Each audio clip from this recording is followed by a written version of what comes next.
Good morning to you all. Thank you for coming early on Saturday morning. Thank you so much.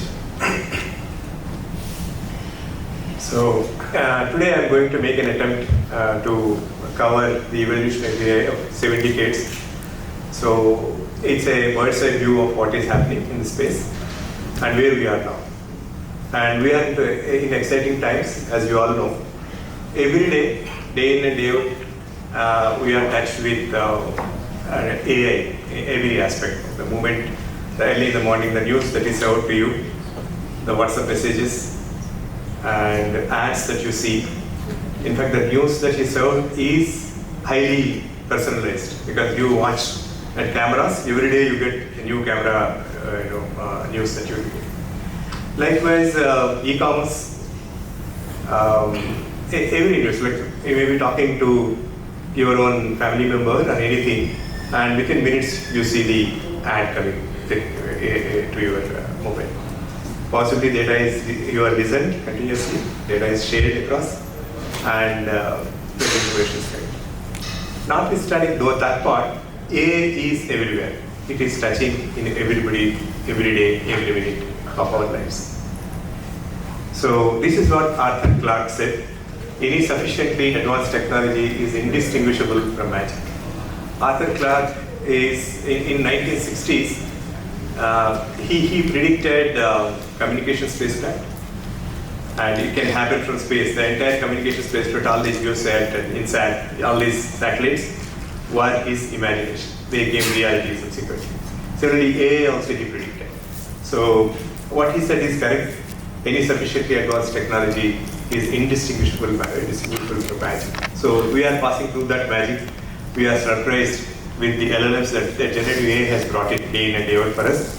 And every day that novelty has come, and we are really happy to see all that. This is a broad presentation plan. Initial areas of AI, then major milestones, then the Generative AI, a simple overview, and recent developments in the future. So let me set the context a little more. This is something you already know, but let me set that. We have a large corpus of legal documents. So when you go to a court, normally lawyers look for, suppose you have a client, there's a specific case. Lawyers look for this case, similar case, did it ever happen at all? If it happened, was it in his favor, in his client's favor? If so, they would look for that. Once they quote, their case will be solved easily. So supposing similar judgment has come from High Court or Supreme Court, they would like to quote that, then their job will be easy. Then imagine similar cases happened in 1956. Usually the assistants to lawyers go through all this and they keep looking for that data. So instead, imagine you have a possibility of plowing through all the data, that 40 years, 50 years of data, trying to look for that particular case that he is looking at and get all the data and nuanced insights, like between which two people, who are the litigants, what happened there, what were the arguments, and finally how is the judgment. All this data is possible through now we are witnessing. So this is one use case where we see the current state that we are in. Another one is a simple binary classification data. So you have to classify somebody has cancer or not cancer based on some data. More often, you don't get enough data for that. For one class, you have sufficient data, which is a normal, healthy human beings. And wherever non-healthy thing, you don't have many patterns. Will you be able to generate that pattern? If you don't have, can you understand? Can you learn the joint probability distribution and sample some images or patterns from there so that you can get going? The third thing is you have huge dimensionality of a data set. So conventionally, when we look at conventional machine learning, when the data, typical thumb rule is if the dimensionality is D, then we have to have at least 10 times the data so that we can classify those patterns. And not always it is possible. And in that case, what we conventionally do is we reduce the dimensionality through feature selection or feature extraction. PCA is one common thing, if some of you remember. And there is feature selection, conventional feature selection approaches like sequential forward selection, sequential backward selection. Then randomized search algorithms like genetic algorithms to get the optimal features of set. So is it really possible in any other way where you can get the compressed feature extraction from the massive data set of high dimensionality and still make whatever abstraction that you want to make from the data, whatever decisions that you want to make on the data? Then this one, again, most of us would have seen. We are trying to send an email to somebody, maybe client, and we notice when we read it, we are not happy. This should have been much more softer and finer. Then can somebody suggest us that no, it can be refined and it can be sent? So is it really possible? How do we do that? Then creating multilingual text you want to send to a client, and he is predominantly French and he would love to read those messages in French or mails in French. Can you create that while you being good at English alone? And the final one, code help. You have a massive code, you are stuck in a function, and can somebody suggest a function, can a piece of code where you can get going without any breakage? Again, generating documents, images, videos, given a text prompt. So these are all some use cases where generative AI is solving for us. They created solutions where we, by a click of a button, by a simple text message, we are able to solve all these problems. Need some effort, but predominantly it is there, we need to make use of that. Then let me get to another classic joke we have predominantly. I work for ISRO, and whenever we talked about artificial intelligence, the natural joke will be like predominantly there are a mixture of people like structures, mechanisms, thermal, and all that. So whenever you say artificial intelligence, those days, 20 years ago, the natural question will come is he naturally also intelligent or naturally stupid? That's the kind of thing. The opposite to artificial intelligence is possibly naturally stupid. So the joke comes from there. So incidentally, all these drawings I have drawn it myself, so no generative AI is used. So by nature he may be stupid, but builds awesome artificial intelligence systems. So we don't have to be intelligent to create systems. So it's more of a bring smile onto your face than any other strong communication. Now let us talk about some AI definitions that are in use. They may or may not be comprehensive, but it will give us some direction of what is happening in this space. Infusing human intelligence into beyond machines, beyond what machines usually train to do. So typically all types of labor-intensive work. This is one definition of AI. Another one is ability of machines to communicate with humans without revealing the identity that they are not humans. This is Alan Turing's definition, I think in 40s, I think. So predominantly, if you are conversing with a person or somebody or a machine, you should not know. I mean, the conversation is so good that you don't know whether the other side is a machine or human. So if it is that smooth, that clear, then possibly that is artificial intelligence. We have reached that. Yes. And enabling machines to do things that require human intelligence means key. And the classic AI, originally it was started like McCarthy time, is a symbolic AI, a good old-fashioned AI.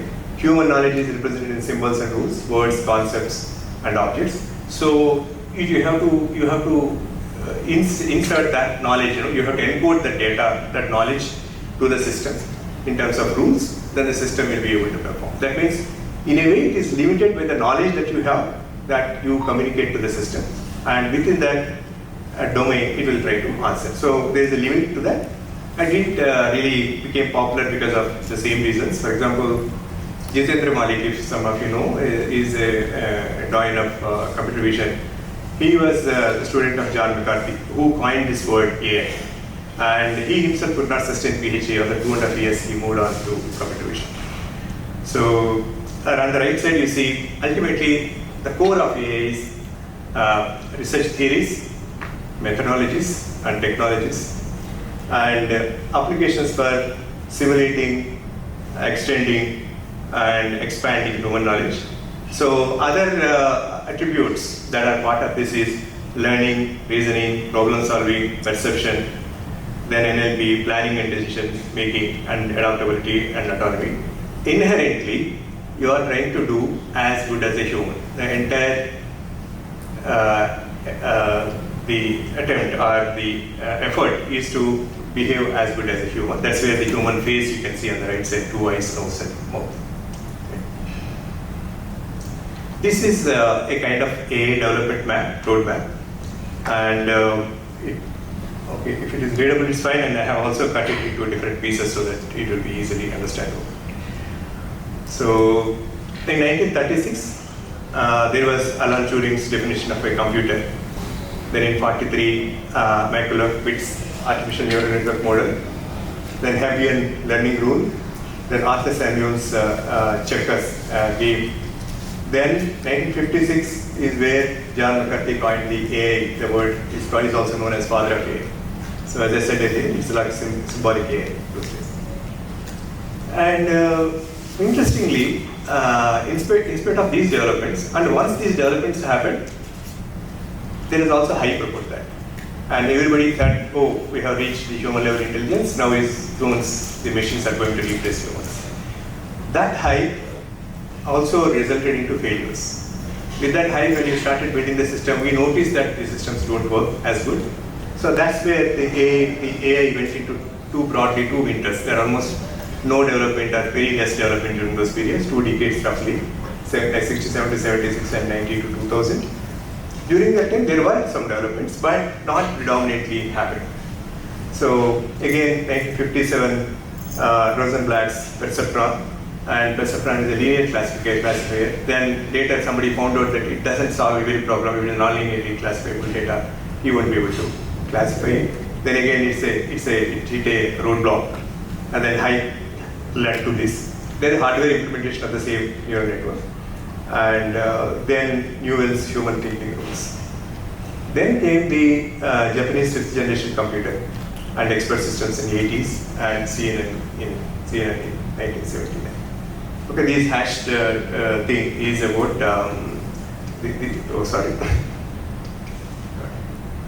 So these are the AI vectors where nothing much development has happened. Then came the decision tree, backpropagation, driverless cars somewhere around 1986, and expert system 93, support vector machine 95, Adamus 97, random forest in 2001, IBM Deeper Blue. Deeper Blue is not a formal name, but people called it Deeper Blue, I think 96 and 97. So what happened is, whenever AI is in question, what researchers have done is they try to beat humans through some games. For example, IBM tried to beat Gary Kasparov in chess game, and that really rekindles interest. Oh, now it has arrived, AI has arrived. Now computers are as good as humans, kind of thing. That also creates hype, slightly false hope, but it also rekindles hope, and researchers will take up those problems and start again working on AI. And initially, it was a tie, and later, in 97, I think, the computer IBM won, and Deep Blue algorithm won. Then Asimov Robo in 2005, autonomous vehicles in 4 to 7. ImageNet challenge. This is where the deep learning has arrived. So I quote some of you who know these great researchers in deep learning. One day, Jeff Hinton calls Jitendra Malik. Jitendra Malik is one person who always hated deep learning. He never adopted that. And he used to use neural networks, but deep learning he never used to adopt. So Jeff Hinton is also known as the godfather of AI. And he calls Jitendra Malik and I said, why did you use deep learning? Jitendra Malik said, you prove something not easily doable, then I believe you. Then he said, I have used a cipher data set. That's a toy game. Prove me something better. That's where this ImageNet challenge, where birds, all natural objects were there, and they bet it. And that's where it has adopted. Now Jitendra Malik had the papers in deep neural networks. So then this ImageNet, Siri, Watson, Jeopardy, and again, as I said, every time AI is in question, there was a game that is played and showed to the world that see what AI can do. So reinforcement learnings, deep reinforcement learnings, that's how it came up when they try to beat through AlphaGo game. It's a Chinese checkers game, and it won the world champion. So similarly, Google Brain, Atlas Robo, GANs, various large encoders, Big Brain chip, DeepMind, AlphaGo, and Google's pipeline. So this entire thing is a deep learning era. It continues even now. So again, the transformers arrived in 2017. That changed the game. The entire whatever we are into now, all the GPTs, LLMs, everything is based on the transformer. Then Google 2 plus GPT-2, and all that. Then the multimodal models where you are able to buy text prompt, you are able to generate images, videos. And we are into at this stage, and day in and day out we are in for surprise. The area and the applications and the tools have expanded so much that in spite of it, although you are a practitioner, you don't know the world. You only see one sample. If you think the tool space and application space is a circle, each of us will only one sector of that. So it's very difficult to catch up on what is happening. Then possibly this is the entire roadmap. So at this stage, I don't know, I was thinking of talking about this in the last slide, but let me say this. Ultimately, what is happening is like, there are researchers, scientists are two types broadly. One is called hedgehogs and foxes. Hedgehogs are those people who try to dig deeper burrows to get to the ultimate truth. And they are deep scientists that typically you see in cartoons. So the pandas with a lot of beard and wallets and all that. So those people, they try to go deeper and try to get that ultimate truth, and that's their trend. For example, transformer or LLM. Any such things were like phenomenal solutions. The rest of the people, maybe people like us, are foxes. You have a solution ready, how can you make use of it for general good of public or corporations of your own company? Okay. So both are important, and so each has its own value. I'll come back, I'll qualify that little later why I am talking about this here. Then the conventional ML, an overview. This most of you must be aware, and so I have some diagrams. I'll easily show it there. Typically pattern recognition, pattern feature discrimination, linear and nonlinear classification, and machine learning, different types of machine learning. This is what I'm going to talk about. So Watanabe, a great Japanese researcher, and he is one of the greatest in pattern recognition. He defines pattern as opposite to chaos. Anything that is opposite to chaos is a pattern. That means if you are looking at me, my face, imagine my image, that's a pattern. Laptop, this cursor mover or pointer, water bottle, camera, each one of you, the table, pen, paper, everything is a pattern. Okay? The objective of pattern recognition is discrimination, classification. If you have two patterns, can you classify from one class to another? Right? And each pattern, now let us see the examples of two examples. This is a pattern, two fish of different types, fish type A, fish type B.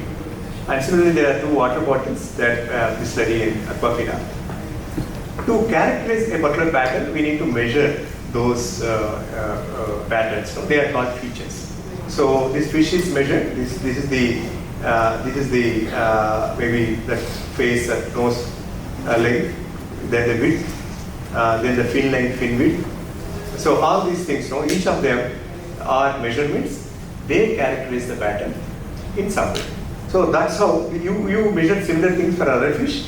So when you discriminate between these two, these are the features that help. Similarly, let us take about these are numbers. I'll also talk about little about what is abstraction. These are two water bottles. So imagine you can show them, you can represent them as mathematical shapes. Imagine this is a cylinder. This is cylinder 1, cylinder 2, again cylinder maybe 3, cone, and a small cylinder. So each of them have diameter and length, So D1, L1, D2, L2, D2, L3, D3, L4. So we'll represent this pattern. Similarly, you took Equafina. It also has that. There is a grid where you try to reduce the diameter. So you still have that diameter L1, L2, L3, L3, all that. So these features represent these patterns well. And this is also called abstraction. So a computer always works in terms of zeros and ones.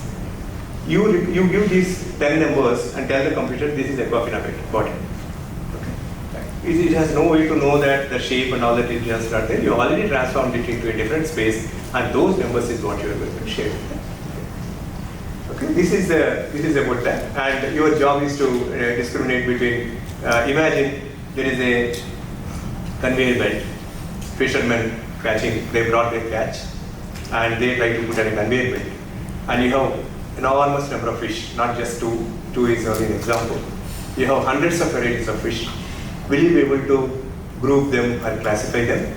And if you have this, wherein there is a camera that is capturing that, you have a way of measuring each of them on the go in the real time, then you will be able to classify one fish against the other, or one fish's rest of that. Suppose you are looking only at, say, fish like tuna, and is it tuna? Not tuna. Okay. You can always build systems like that with these concepts. This is basic concepts, fundamental concepts. You can build complex systems. Then this is linear and nonlinear classifier. If you have two patterns, circles and stars, if you are able to segregate them by a line, and because there are two features, F1 and F2, imagine there are higher number of 100 features, you won't be able to imagine, right? You can't visualize. In such case, you only consider it to be hyperplane. When you're able to segregate them, possibly you are talking about a linear classification problem. When they are not linearly separable, we call them as nonlinear. There are ways of dealing with linear classification and nonlinear classification. Briefly, we'll discuss about that later. Then the supervised learning. There is input data, different fish. So, two types of fish. So, this is the raw data, input data that you have given to it. And again, you converted it into numbers, measurements. Some measurements is what you have given to the system. Here I have represented neural network because this has become a lifeline, although there are at least dozens of different methods in machine learning to classify. But this is something that is close to heart nowadays. So I have represented that. It's a input layer and one output layer, which takes the two layers. And there are annotations. There is somebody who is an expert, as a teacher, who annotates this as fish type 1, this is fish type 2. Then you feed these annotations and the raw data in terms of measurements, and when a new fish is provided to you and provided here, just for the comfort I have put it here. And here, when you give that, it will say the fish type is so, fish type is one. Okay. This is one way of, this is called supervised classification. So, in summary, supervised classification needs labels or annotations. Some teacher has to, some expert has to call that this fish is, here the expert is a fisherman, right? So, the expert doesn't have to be like this quote and all that, but there is somebody, anybody who is the domain expert will be able to label that. Okay. You need to have labels, you remember this, I will come back to this again. So, unsupervised learning. In unsupervised learning, you don't have labels. There is nobody who will sit and label every pattern. Imagine again, let us go back to the fish catch scenario where hundreds of fish that has come. You need to still make groups of all the fish. Then there is nobody who will sit and label each fish. Then will you be able to still segregate into fish type 1, 2, 3, 5 and maybe 100. Okay. Again, all the fishes really, they are in a clutter. They are given to you like this. Run through a unsupervised learning algorithm. Again, of course, to build the algorithm, you need to convert into those measurements, metrics, length, breadth, whatever. And again, more recent ways is entire fish is given to you. Every pixel is an information. From the pixel information, segment that each fish, and each pixel is an information, and you try to extract information. In a conventional level, you try to have measurements, length, breadth, reflectivity, all that, and weight possibly. Based on that, those measurements, you are able to segregate them into type 1, type 2, type 3, type 1. This is unsupervised learning. Then is unsupervised learning, where you don't have, see, one thing that has happened as earlier we said, label data is required for solving many problems. And the beauty of labeled supervised learning is, you will be able to give a metric. when you build a system and deliver it to a client, you can say confidently that is a 95% accurate or 98% accurate. That kind of confidence, we would have tested, we would have got the confidence, we would to convey them. And they also will confidently use. Maybe one joke here, like we are always we are very not so accommodative to the machines. We expect too much from the machines. For example, you have around 2,000 accidents in Bangalore every year. And it's given, 2,000 people died, there is accident, naturally when the accident happens, people die. So people have to be careful, they have to drive carefully so that they don't get an accident. But a driverless car gets into one accident once in, say, 100 days, that becomes a news. You don't expect a driverless car to make a mistake, whereas it's fine that normally accidents happen. Similarly, when you deliver a system to a client, he will ask, I want it to be 100% accurate. It doesn't happen. So you don't give that allowance to a model. That model can fail, it can have some inaccuracy. So maybe are we too stringent on machines and we are lenient on humans? So just hood for thumb. Then this unlabeled data set, it tries to learn from the unlabeled data set. And there is a pretext task, it is a pre-trained model, it's a pretext task. When the labeled data set is given the target, what it will be able to do. Predominantly, this area is, you don't have labeled data set. That's the reality. The world is like this. You won't be able to get, there is massive data, nobody will be able to give the labels. Will you be able to still make sense and take some business decisions that are useful to the companies serve? Then the reinforcement learning. So reinforcement learning brought, if I can quote Professor Balram and Ravindra Babu T Madras, reinforcement, typically earlier so far what we talked about is you have a lot of data, labeled data, unlabeled data, there are patterns and they are measured, there are features, then you are able to do that. No, there is learning. It's learning from the data to generate some kind of abstraction. Based on that, you are able to classify an unseen thing as this way or that way. No? But imagine you have to learn from an experience. Imagine a child learning to ride a cycle. So he tries to ride a cycle. You cannot vertically, you cannot hold the cycle and learn. Each of one of us, when we learned the cycle, we fell and we had bruises and then we learned. So you go and try riding a cycle, you fall down. After a few fall downs like that, you realize that, okay, you should not ride it like this. You should, maybe the angle should be little less. It not be 90, maybe 95, it should not like 100. It has to be somewhere in between so that you don't fall down. This is by experience when you learn. And each time, here you don't have data. You don't have labeled data. You don't have unlabeled data. You don't have massive data to learn that. Whereas there is an action, there is an environment, there is an action, agent, then there is a reward and state. Based on that, you try to learn in a iterative manner. Okay? It's a very broad level field about that. Now let's go to generative AI.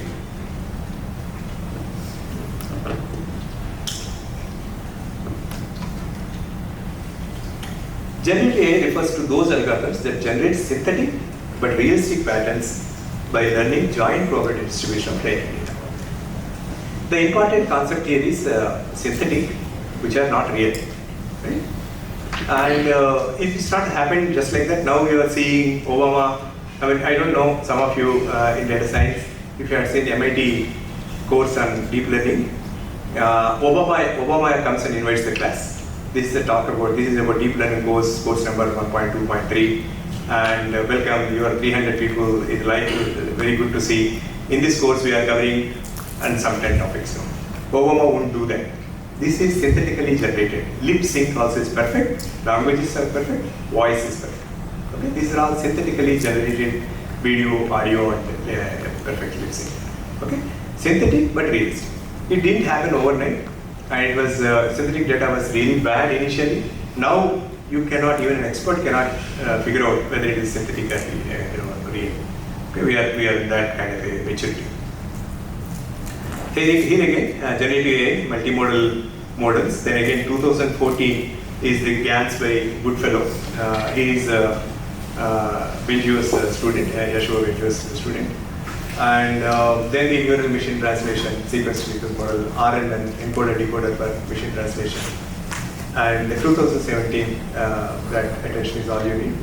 2018 GPT-2 and the text generation models are.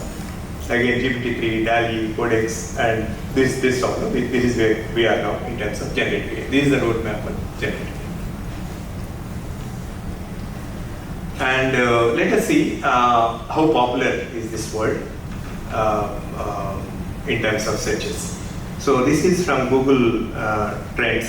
So I picked it from their Google searches. Only one caveat here is they try to normalize this data. I mean, you never know, it is a million searches or billion searches. They normalize the data to 100. So what you can understand from here is, it has started around August 22 or so, and there is a detailed plot later. And it has reached its peak almost within about 6 months, and it stayed there. You can even enter 2020-2021 is there. So this is how the popularity of generative AI has been. Let us look at a relative plot now. This is again Google search trends, the generative AI search term, machine learning, and deep learning. These are relatively how are they faring. So one, I don't know whether I should say misconception, like now generative AI has arrived, everything else is irrelevant in machine learning. No? It's not so, or data science and machine learning. It's not so, as you can see, the trends when you see, like this is actually, machine learning is the word here. You can look at the color.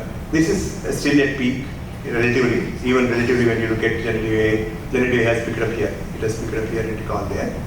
And the third one is the deep learning. Deep learning continues to be there. Around 2011, the interest has started. It continues to be its peak popularity, and machine learning is still popular. And generative AI is great, is good, it is doing great. So this is a relative kind of thing. This is a similar plot, generative AI, but again, as I said, unless you do relative, you don't know, because it is normalized to it. Relative is still is accurate. It doesn't really matter. I mean, it's a just number, like millions of searches, billions of searches. It doesn't matter. Relatively performance is like this. This is one graphic to show the generative AI. The definition goes with the definition. Imagine these are all feathers of different nature. Each is a pattern, and each pattern has its own color, and each pattern is not exactly same. You just see, there are less feathers, lot of gap, and different colors. From here, this is supposing it's a training data. Can you learn the joint probability distribution of this data to create new patterns, which are of different color and whatever you want. In a probabilistic sense, you are conditioning on a particular variable so that you can get model of or pattern of your liking or your pattern of your class. Okay? This is a broad way of understanding the generative AI. They are generating new patterns by learning from the training data, ideally learning from giant probabilities. The concept is not new. The concept has been there in statistics and probability for a long time. But you also sample data from from a probability distribution. And here what happens predominantly in statistics, the number of variables are very few, maybe 3 variables, 4 variables. But here, imagine millions of patterns. And imagine giant probability distribution of millions of patterns. Imagine the compute that is required to do that. That is the other beauty that is about the deep learning era. For example, Ashwa Benjo says, I always had these thoughts, I never had the compute when I wanted to do that. The hardware development is in sync with the times. The kind of hardware, the GPUs that are developed, they are in sync with the requirements. In fact, each were competing with each other. The moment hardware is available, you have more complex algorithm to run, and even that takes, even the latest hardware will take a week, 10 days, 1 month to give you a solution. We are at that kind of a phase. The beauty is hardware and software are in sync, algorithms, software, hardware, they are in sync. That's why we are able to see all this great progress. This is another kind of a feel for that, like this feel. This is also a feel to understand. You have a massive mountain of a data set, you crunch it. Okay? Imagine the snake is massive, multi-headed, multi-threaded, okay, kind of compute. And this, when it is churning it, what you arrive at is an LLM. Right? And here you are, each one of us, wondering what is happening here. And ultimately they are saying, we are as good as your brain. Right? Is it so? Wondering. So in fact, it's not as good as your brain, much more than your brain. Because they have taken billions of patterns of data to learn this. They have is equal to billions of brains. So it gives on the average performance. Whenever it gives out something, it is on the average performance of all such massive data churned, internalized by the particular model. So LLM is a great thing that has happened for us. Although it is commercial, although all those weights are not made available to the research community, they show to the world what models are capable of. And this is something, we'll talk about the criticism of non-availability of those weights for the research to development. And in this process, imagine there are PhD students working in NLP, and they are in the mature stage, maybe 5th year or 4th year or 3rd year of their PhD. They're about to submit their thesis. LLM has washed away all their dreams. That also has happened here. But it has arrived. It has also opened up a lot of other opportunities. And it is giving us bread and butter. Like we used to thank Newton and Kepler in ISRO for thanking them to give us bread and butter, because those equations are what we use daily. So likewise, they have given a lot of opportunities to try out and do new things. Okay? Some landmark results in generative AI. This is a vanilla autoencoder. This is actually encoder. This is the input data, and this is a latent space. There is a neural network. Okay, input data, latent space, and encoder and decoder. There is input data, encoded data, and output data. So the predominantly, this is one version previous. So predominantly it was reconstruction is the metric there. So are you able to reconstruct the input as accurately as possible? So that was the key here for the vanilla autoencoders. Right? And there are a lot of hyperparameters, like how many hidden layers, how many nodes for each hidden layer. All these things, like number of neurons per layer, size of latent space, activation function. They're all kind of hidden hyperparameters. These are the parameters you have to search and get that. Hyperparameter search, they say. If you know the parameters, then you solve the problem. Then it is all about minimizing the reconstruction error. Applications are like data renoising. Like when you are able to not able to reconstruct the original input, possibly there is a lot of noise, or possibly there are anomalies. Okay. And it also leads to compression, and there's a significant compression from there. So this is where, if you remember, I was talking about feature selection and feature extraction in a conventional sense. This is the kind of feature extraction where you have a compact representation of the massive data, and then now you can play with this. Now you can cluster the data based on these compressed vectors. And although there are other developments that have happened, like diffusion mirror and so many other models that have happened, autoencoders are still popular. There are researchers who loyally continue doing research in this area. There are so many variants, like regularized autoencoder, robust one, generative autoencoder, conventional autoencoder, recurrent autoencoder, semi-supervised autoencoder, graph encoder, graph master autoencoder. So this itself is a research direction in itself. There is a lot of progress that has been happening here. Here again, generative autoencoders. Here reconstruction error is not the only thing, but you try to learn the giant probability space. Here, the latent space is the probability space, and you try to create new patterns. That's the difference between that encoder and this encoder. And they are all generative models. They capture underlying probability distribution of input data. It maps input data to posterior distribution instead of a latent representation. Diffusion is a variant of generative autoencoder. I'll talk about diffusion later. Then there are plenty of applications. In any case, like for example, when we are talking about any math modeling, any basic math in a broad sense, gives us an opportunity. We have to look for applications then. So basic theory is available to you. You have enormous number of applications we can invent and try solving the problems. They are all like tools that at your disposal, like a screwdriver, spanner, kind of a thing. And now that you have huge toolkit, you just have to pick that spanner number 7 to open that button, not the 14 kind of thing. So these are some of the tools that you have at your disposal when you are a trained data scientist or data science engineer, and how do you solve the problem. Then the generative autoencoders, and in 2014 it has started. So this is about you generate a pattern to fool a discriminator. That means they will be competing, generator and discriminator, they keep competing with each other, and there will be an equilibrium called Nash equilibrium. It's a game theoretic proposition where inception score is the way to declare convergence. You try to there is a competition between discriminator and generator. When they are in equilibrium, I mean it's not necessary that it's optimum. They are in equilibrium. For example, you are trying to solve a particular problem with a simple linear model, no? Y is equal to mx plus c. Okay? And there is another model like mx1 plus c1. If they are competing with each other, the best when they are in equilibrium, the solution is that. But it's not optimal. But it reached a Nash equilibrium. Once it has reached Nash equilibrium, you can't improve any further. That kind of a state it is.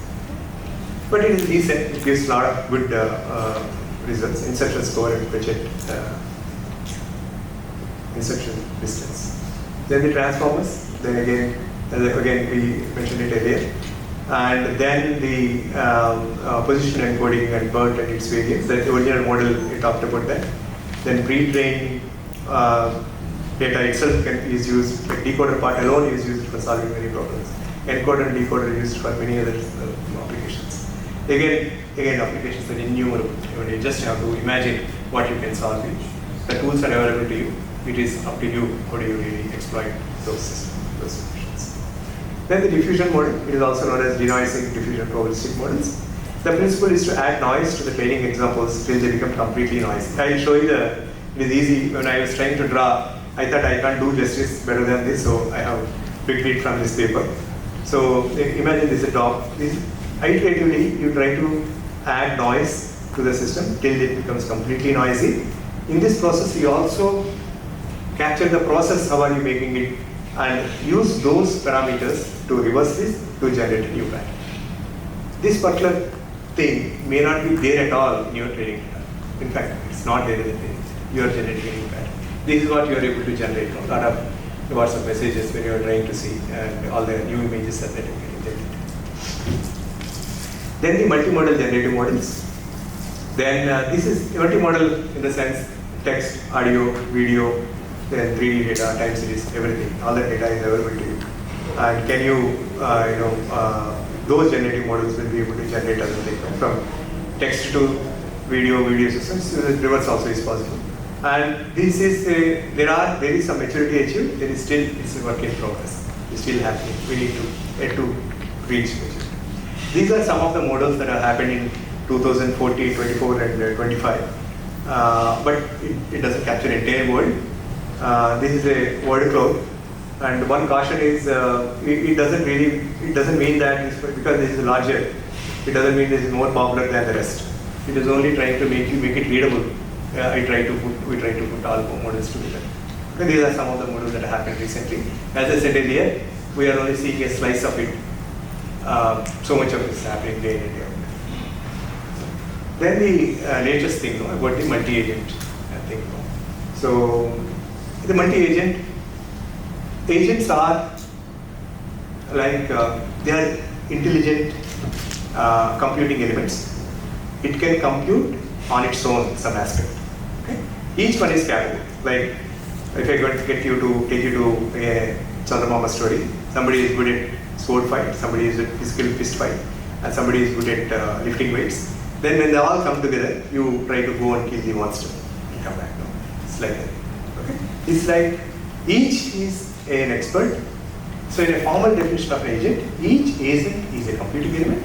It is capable of solving a problem independently on its own, autonomously on its own. And it also is proactive. That means on its own, it looks at particular problem and tries solving it. Reactive, when it is given to that, I have computed this, what is next? Then it is able to compute. Collaborative, cooperative, and together they solve a particular problem effectively. So they are broad agent system. We have a much more detailed talk on agentic systems later. And there are very interesting talks followed with me. I think Priyanka will cover that. So imagine each one of them, and again one comment when I was showing this slide to a colleague, he was saying they are all looking alike. I mean, they are alike in terms of the name agent. They are each one is capable of doing a different activity effectively, right? So basically the agent I have taken that, see, the moment you think of agent, possibly somebody with a dark coat and dark goggles kind of thing. That's what I try to depict. But each one is distinct on his own. He tries to solve a problem. So when they are together, they solve a better problem. They share information, share knowledge, and each one is capable of that particular piece. Then together they solve complex problems. It's not different from divide and conquer, no? That computer science and primary machine learning. And any complex problem that we have in at home, we divide the problem into small chunks and try solving that problem. So it's not different from that divide and conquer. So let us see what has happened since the generative AI and now. What problems are solving and what has changed our life. So imagine document summarization. For document summarization, imagine there is a textual document of some size, maybe 10 pages, 15 pages. Now you have to summarize it into certain number of lines or pages. Broadly, we used to call summarization as two types, extractive summarization and abstractive summarization. You need to write decent code, reprocessing, and then clean up, divide it into words, then convert them into numerical ways in some way, maybe either embeddings or DFIDF or some way, then try building an algorithm. No? That happens at a click of a button now. Generative AI has made it so easy. And the intelligent search, then I talked about the legal documents initially. The intelligent search itself is another great use case of large language models, and both open source and commercial models, and also those kind of small language models, fine-tuning and all that. That we'll have much more detailed discussion followed by now. Then data analysis. When the data is given, it's noisy, you need to pre-process it, clean it up before you start working on it. So even there, we are able to use GPT-4 to show the data and possibly give you at least EDA tells you data analysis and exploratory data analysis and tell you what is there about it.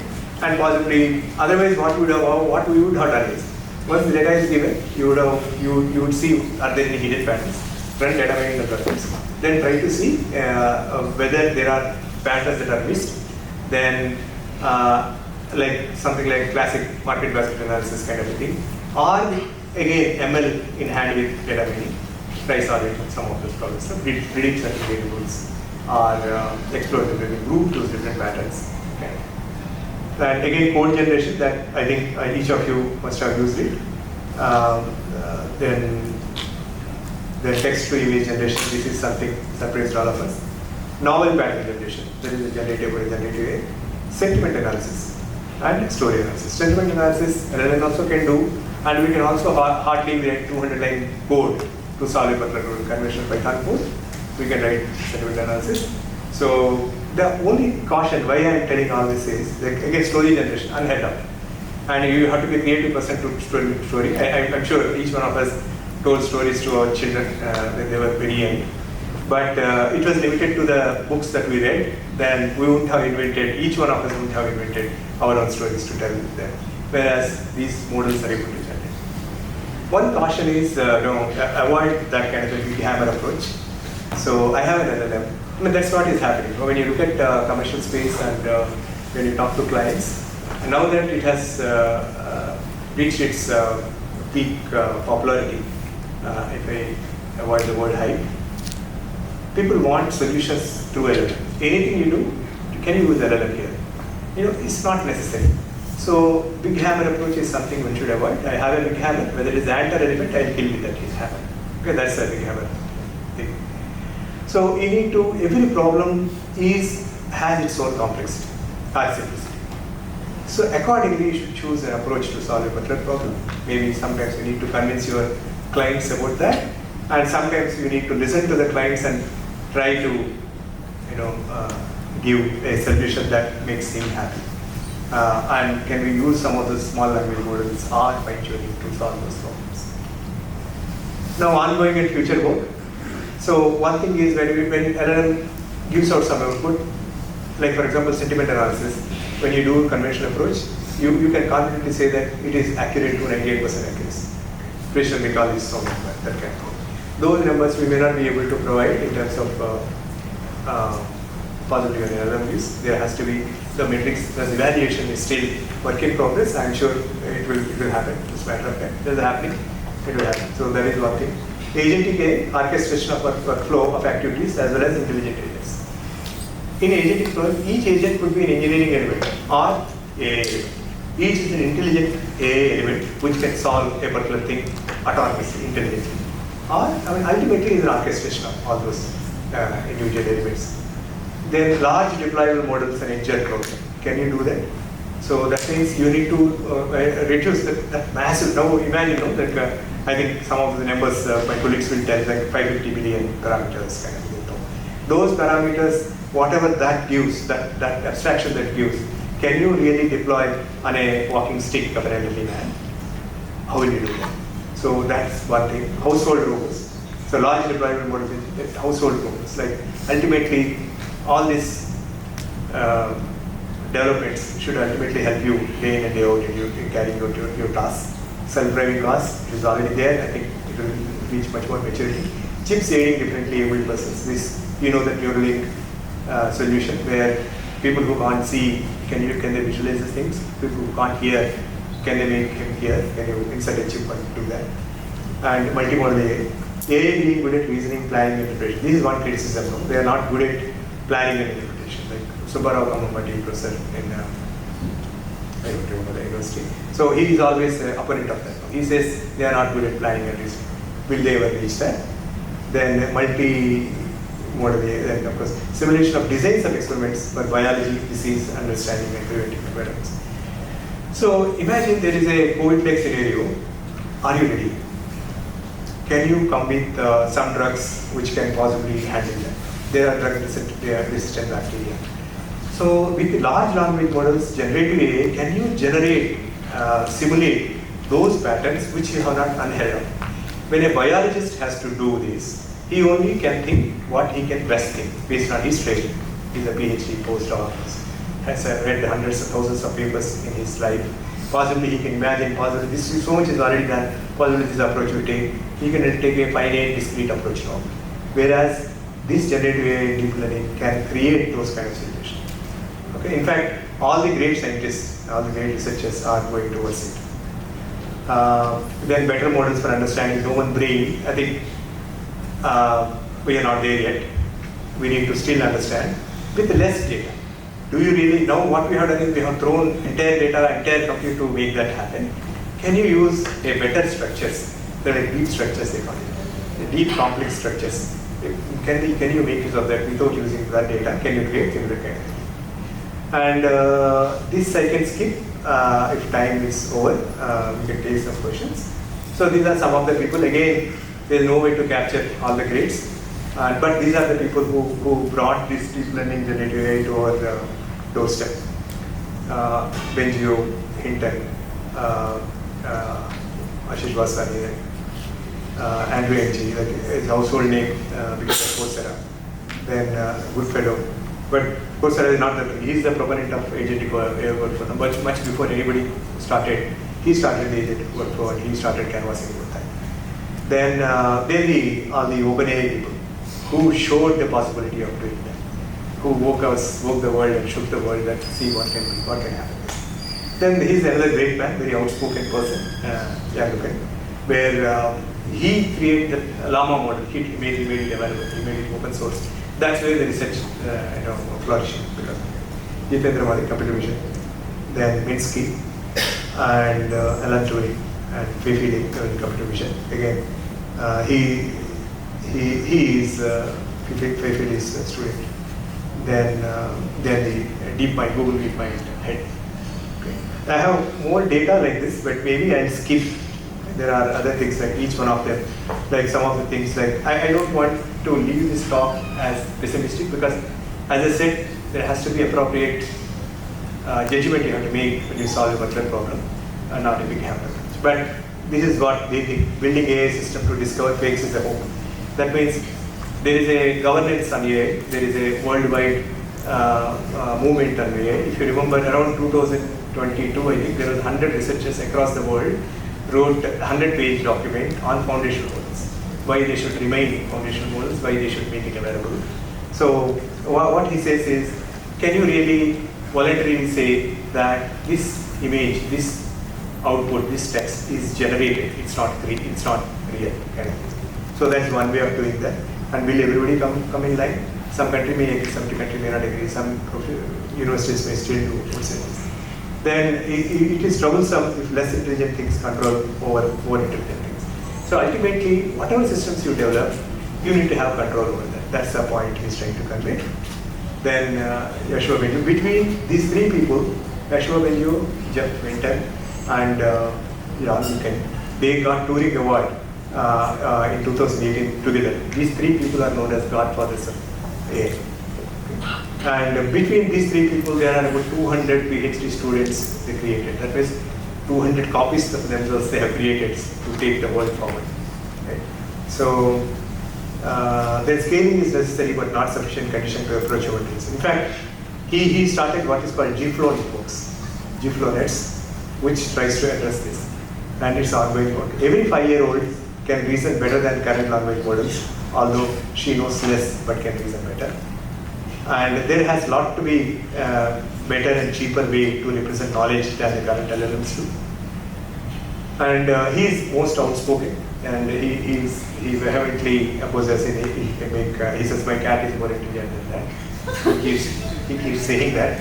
In fact, in one of the interviews, somebody asked, do we have a cat? No, I don't have a cat. My neighbor has a cat. So, but he's so outspoken. Like you can never achieve artificial general intelligence. It's inphrased. First of all, this itself is inphrased, he says. LLMs do not take human level intelligence. Human intelligence is not general, but specialized. These are some of the quotes by them. So, and this gentleman, he's a computer vision expert, and he says, if evolution is 24 hours, language evolved over last 2-3 minutes. Okay, and he's against this text taking over now. And small and big, and he is working on robotics nowadays, and in a conventional sense. And small and big science are complementary. That means when you go and work in a corporation, and when you work in your lab, in your laboratory, they are not like one activist or that, but they are not. They do that kind of. So, and phenomenal number of citations, each one of them, lakhs, unimaginable kind of thing. Again, I would like to, again, this is what I was telling. Hedgehogs and foxes, we are foxes. We are looking, we have models on hand, we are trying to get best out of it to try solving clients' problems. We can never become, we never have that kind of compute or memory at our disposal to solve those problems. So these are some of the further reading. Again, as I said, LLM is a great thing that has happened to all of us. It has opened up so many things, and in fact, because it opened up, then these open source models, then the small language models, then the fine tuning models, then the RAG answer. All that they are able to extract because it has started. Okay. It has not shared the lights, which is fine because there's a commercial solution. Because they have to make a living, it's a commercial solution. Because it is a commercial solution, they make it perfect, right? So when there is somebody claims that there is a hallucination, what are you doing? Then he will go and fix it because there is a promise that he is making to his customers who are paying for them. So all this is happening because of that has happened. But in parallel, there is plenty of other developments that are happening. Thanks to that, then there is other world community has improved and there is a lot of research. Thank you so much. These are the talks. I know that there is no time for questions. We can always interact. There is a coffee break and lunch break during the time. Thank you.